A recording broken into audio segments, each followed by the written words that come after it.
Mastering English Tag Questions. Boost your conversational skills. Hello, English learners.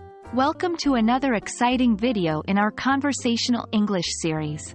Today, we're going to explore an interesting aspect of English called tag questions. These are super handy in everyday conversations and can really help to make your English sound more natural and engaging. So, what exactly are tag questions? Well, they're small questions that we add, or tag, onto the end of a sentence. They're used for checking information that we think we know is true, or to confirm that we have understood something correctly. Here's a basic example. You're a student, aren't you? The "aren't you" part is the tag question. The structure of a tag question is simple. A statement followed by a comma, then the question tag. The question tag usually involves an auxiliary verb and a pronoun. For example, in "You're coming to the party, aren't you?"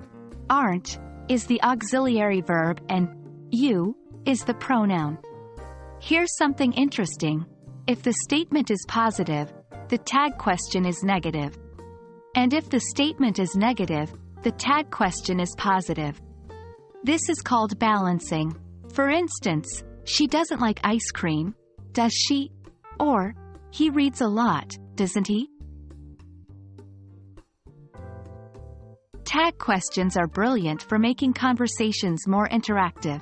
They can indicate that you want a response from the other person. Let's look at some practical examples. 1.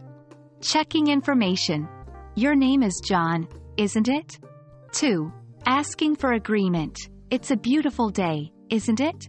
3. Expressing surprise. You're moving to London, aren't you? Intonation is an important aspect of tag questions. If you're really asking a question and want to know the answer, your voice goes up at the end of the tag question. For example, "You're not leaving, are you?" with rising intonation. On the other hand, if you think you know the answer and are just confirming, your voice goes down at the end. For example, "She's a doctor, isn't she?" with falling intonation.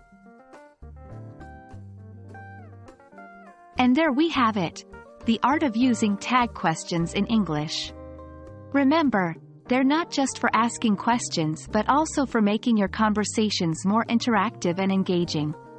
Practice using them in your daily English conversations, and you'll soon find them coming naturally to you. Thank you for watching this video. Keep practicing and keep learning. Stay tuned for more English language learning videos.